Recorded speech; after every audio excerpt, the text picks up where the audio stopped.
मातृभूमि न्यूज, मातृभूमि की आवाज, मातृभूमि के लिए। મૈદરપુરા પોલીસે 14 વર્ષીય સગીરના અપહરણના ગુનામાં આરોપીને હૈદરાબાદથી ઝડપી પાડી કાયદેસરની કાર્યવાહી હાથ ધરી આરોપીના ચુંગલમાંથી સગીરાને છોડાવી પોલીસે વધુ તપાસ હાથ ધરી।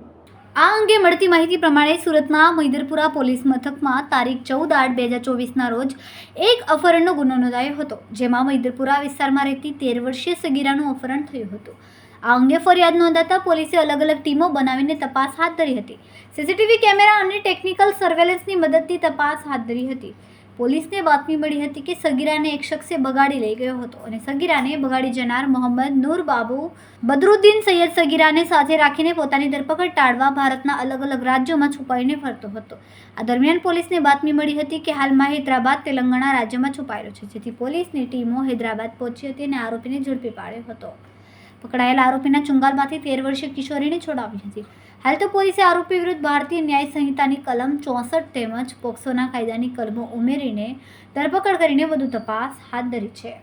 ખૂબ જ ટૂંકા સમયમાં માતૃભૂમિ ન્યૂઝ ઓટીટી પ્લેટફોર્મ અને મેગા સિટીમાં કેબલ નેટવર્ક સાથે જોડાઈ જશે, તો જોતા રહો માતૃભૂમિ ન્યૂઝ। સર, કઈ ફરિયાદ નોંધાઈ હતી લવજાની શું હકીકત છે, આખી કઈ રીતે તપાસ અને કઈ રીતે પોલીસ દ્વારા આરોપી તારીખ 14/8/2024ના રોજ મૈદરપુરા પોલીસ સ્ટેશન વિસ્તારની અંદર એક સગીરાના અપહરણનો ગુનો નોંધાયેલો હતો। ગુનાની ગંભીરતા જોઈને પોલીસે ત્વરિત એક્શન લીધેલા હતા। ટેકનિકલ સર્વેલન્સ અને અન્ય માહિતીના આધારે પોલીસની ટીમ દ્વારા હૈદરાબાદથી સગીરા તેમજ તેને ભગાડી જનાર ઈસમને લઈ આવેલા છે, જેમાં જે ભગાડી જનાર વ્યક્તિનું નામ છે મોહમ્મદ નૂર બાબુ બદરુદ્દીન સૈયદ, જે ગામ મીરપુર, રૌતા તહેસીલ, પૂર્ણિયા, બિહારનો એ મૂળ રહેવાસી હતો, પરંતુ છેલ્લા 5 વર્ષથી એ સુરત ખાતે રહીને જરી કામની મજૂરી કામ કરતો હતો અને આ સગીરાના સંપર્કમાં આવી સગીરાને 14/8 ભગાડી ગયેલો, જે ગુનો પોલીસે ડિટેક્ટ કરી અને આગળની કાર્યવાહી કરેલી છે। અને ત્યારબાદ બીએનએસની અન્ય કલમો અને પોક્સોની અન્ય કલમો ઉમેરીને આગળની તપાસ હાથ ધરી છે। આભાર।